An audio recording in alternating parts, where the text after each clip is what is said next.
வாக்கியம் எப்படி இருக்குன்னு ஒரு அளவீடு செய்து அதெல்லாம் தொடரலாங்க. இன்றைய தினம் இன்னொரு மகிழ்ச்சியான செய்தி, உங்களை பார்க்க வருகிற இந்த நேரத்தில் தான் அந்த நல்ல செய்தி வந்தது.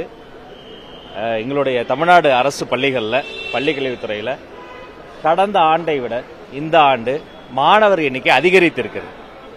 அரசு பள்ளிகளை நோக்கி மாணவர்கள் வருவது அதிகரித்திருக்கிற இந்த மகிழ்ச்சியான செய்தியை உங்கள் மூலமாக உலகத்திற்கு சொல்லிக் கொள்கிறேன். நான் பெரிதும் எதிர்பார்த்தது தொடக்க கல்வி. அந்த தொடக்க கல்வியில் தங்களுடைய குழந்தைகளை வாஞ்சையோடு கொண்டு வந்து பெற்றோர்கள் சேர்த்திருக்கிறார்கள். இந்த தமிழ்நாட்டை பொறுத்த வரைக்கும் அரசு பள்ளிகள் எங்களுடைய கண்கள்னு நான் அடிக்கடி சொல்வேன். இந்த கண்களுக்கு இப்பொழுது புதிய வெளிச்சம் கிடைத்திருக்கிறது. பல்லாயிரக்கணக்கில் பெருகி இருக்கக்கூடிய இந்த புதிய மாணவர்களை வருக வருக என்று வரவேற்கிறேன். அவர்களுடைய வரவு நல்வரவாகட்டும். அடுத்தடுத்து சட்டமன்ற கூட்டத்தொடர் இருக்கு, பட்ஜெட் எல்லாம் இருக்கு. அவர்கள் பெரிதும் எதிர்பார்க்கக்கூடிய, அவர்களுக்கு மகிழ்ச்சி தரக்கூடிய பல அறிவிப்புகளுக்கான ஆய்வு பணியும் போயிட்டு இருக்கு.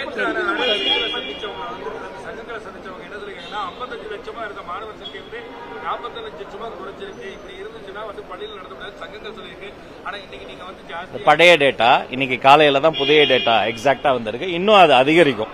ஏன்னா இப்ப சில இடங்கள்லாம் இடைநிற்றல் இடத்தெல்லாம் நேரா வீட்டுக்கே போய் அவர்களை எல்லாம் அடையாளம் கண்டு மீண்டும் கொண்டு வந்து சேர்ப்பதற்கான பணிகள் இருக்கு. அப்ப இந்த ஒவ்வொரு பீரியட்லயும் இது வந்து அதிகரித்துக் கொண்டே போகும் என்பதை நான் தெரியப்படுத்துறேன். அது மட்டுமல்ல, கடந்த 2 தினங்கள்ல நூற்றுக்கணக்கான சங்க பிரதிநிதிகள்லாம் நேரில் அழைத்து இதுக்கு முன்னாடியே சந்தித்திருக்கலாம், பேசியிருக்கலாம். ஆனால் நடந்தவை நடந்தவையாக இருக்கட்டும், இனி நடக்கப் போவே நல்லவையாக இருக்கட்டும் என்ற எண்ணத்தில் அவர்களினுடைய கருப்பொருள் என்ன முக்கியமான கோரிக்கைகள்னு அதையும் ஆவணப்படுத்தி அது ஒரே நாள்ல பார்க்க முடியல. அப்ப சில பேர்லாம் சங்கடப்பட்டாங்க, ஐயோ எங்களுக்கு காத்திருந்தோம், ஒரு 50 பேரை பார்த்தீங்க, மீதி பேரை பார்க்கலையேன்னு. உடனே அடுத்த நாளுக்குரிய எல்லா நிகழ்வையும் ரத்து பண்ணிட்டு அவர்களையும் நேரில் பார்த்து அவர்களை நேரில் சந்தித்து அவர்களினுடைய மனக்குறைகளை கேட்டு உணவு உபசாரம் செய்து அதை அத்தனையும் நாங்க டிஜிட்டலா இப்பொழுது பதிவு பண்ணிருக்கோம். இத்தனை நாளா வாங்கி அப்படியே விட்டுருவாங்க. இந்த பக்கம் வாங்கறதுக்கே நேரம் பத்தாது. ஆனா முதல் முறையா அதை எல்லாமே டிஜிட்டலா ஆவணப்படுத்தி இதன் மீது எடுக்கப்படுற நடவடிக்கை என்ன, அதன் சீராய்வு என்ன, போன வாரத்தை விட இந்த வாரம் என்ன நடவடிக்கை எடுத்தோம், குறைஞ்சது 2 கூட்டம் நடத்தணுமா, பினான்ஸ்ல போய் பேசணுமா, எது நிதி பிரச்சனை, எது நிர்வாக பிரச்சனை, எது மக்கள் பிரச்சனை, எது மாணவர் பிரச்சனை. 3 விஷயம் முக்கியங்க. மாணவர்கள், பள்ளிக்கூடங்கள், ஆசிரியர்கள். இது 3 சார்ந்தது பெரும்பாலும் பிரச்சனை. 1 மாணவர்களால் பிரச்சனை அல்லது மாணவர்கள் பிரச்சனை. 2 பள்ளிக்கூடங்கள் இருக்கக்கூடிய இன்ஃப்ராஸ்ட்ரக்சர். 3 பள்ளிக்கூடம் இருக்கும், மாணவர்கள் இருப்போம், ஆனா ஆசிரியர்கள் சார்ந்த பிரச்சனை. இதையெல்லாம் அடையாளம் காணப்பட்டு ஒரு திருப்திகரமான ஒரு முறையில் அனைத்து சங்க கூட்டம் நடைபெற்றது. இன்றைய தினம் மாணவர் எண்ணிக்கை அதிகரிக்கிற செய்தியும் வந்திருக்கு.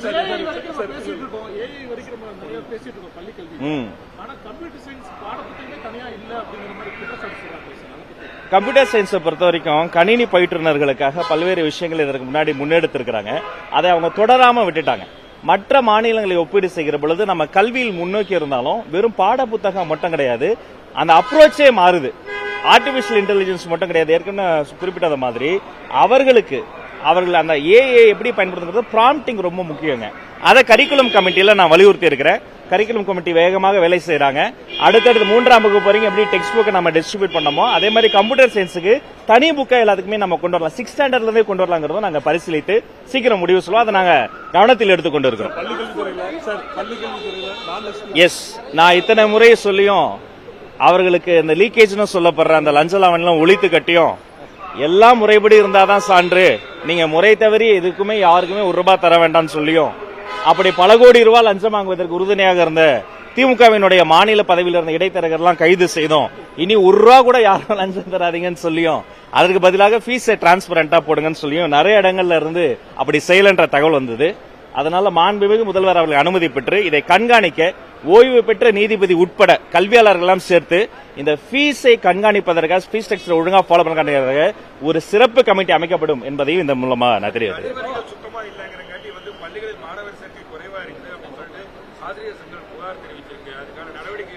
நிச்சயமாங்க, கழிப்பறைகள் இது நம்ம வெறுமனே கழிப்பறைகள் கட்டுவதோடு முடிவதில்லை. கழிப்பறைகளை மெயின்டைன் பண்ணணும். நானே முதல் கையெழுத்து 70 கோடி கழிப்பறைகளை தான் போட்டேன். என்ன ப்ராப்ளம்னா அடுத்த மாசம் அதை சரியா மெயின்டைன் பண்ண முடியல. அடுத்த 6 மாசத்துல படுதடைந்தது. அடுத்த ஆண்டு அது ரொம்ப பயன்பாட்டுக்கு ஏதுவான இடம் இல்லாம போயிடுது. கதவுல தாழ்பாடு உடைஞ்சிடுறது சின்ன பிரச்சனை நினைப்போம். ஆனா பெண் குழந்தைகள் என்ன பண்ணுவாங்க? அப்ப இதை முறைப்படுத்தணும்னா மெயின்டெனன்ஸ் அமௌண்ட் அதிகமா வரும். ஒரு சற்றொப்ப நான் சொல்றேன், ஒரு பள்ளிக்கூடத்துக்கு வருஷத்துக்கே 30,000 தான் நீங்க அரசு பள்ளிக்கு மெயின்டெனன்ஸ் கிடைக்கின்ற போது எப்படி அவங்க துப்புரவு தொழிலாளர்கள் நம்ம மாத சம்பளம் தர முடியும்? அவங்க தேவைப்படுற மருந்துகள் வாங்கணும், உபகரணங்கள் வாங்கணும், பழுது அடைஞ்சா அதையெல்லாம் நீக்கணும். அப்போ ஒரு தலைமை ஆசிரியரும் ஒரு ஆசிரியரும் அங்க இருக்கக்கூடிய அந்த பொறுப்பாக இருக்கக்கூடிய ஆசிரியர் பெருமக்களும் எவ்வளவு வேலையை தான் அவங்க செய்வாங்க. பல இடங்கள்ல சொந்த காசை போட்டு செய்யக்கூடிய ஆசிரியர்கள் கூட நான் அறிவேன்.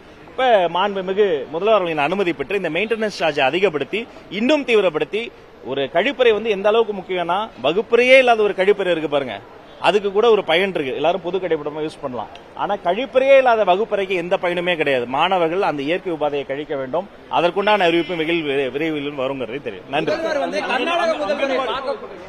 கர்நாடக முதல்வரை நேரில் போய் பார்க்கக்கூடிய ஒரு சூழல அந்த மாதிரியான பேச்சுக்கள் போயிட்டு இருக்க சமயத்துல ஜனநாயகன் படத்தை நேரடியா வந்து விஜயசேனா அப்படிங்கிற கட்சியை சேர்ந்தவர்கள் முதல்வரோட புகைப்படத்தை எரிக்கிறது போன்ற போராட்டங்கள் ஈடுபடுறாங்க. கொஞ்சம் சென்சிட்டிவா போயிட்டு இருக்கு. ரெண்டு விஷயங்க.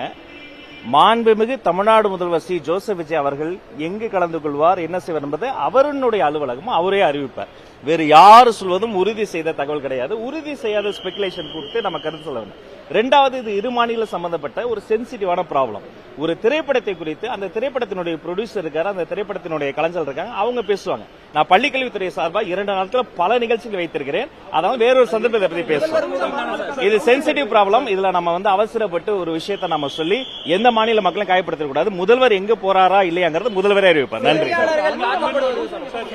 நேற்று சொல்லிட்டேன், எந்த செய்தியாளரையும் தாக்குறது, நான் செய்தியாளர்களுடைய அமைச்சர், என்னுடைய டிபார்ட்மெண்ட், அவங்க எந்த கட்சியா இருந்தாலும் என் சொந்த கட்சியாக இருந்தாலுமே அவர்கள் மீது தாக்குதலோ அல்லது வந்து அவங்க மீது வன்முறையோ பிரயோகிப்பதை எல்லளவும் ஏற்றுக்கொள்ள முடியாது.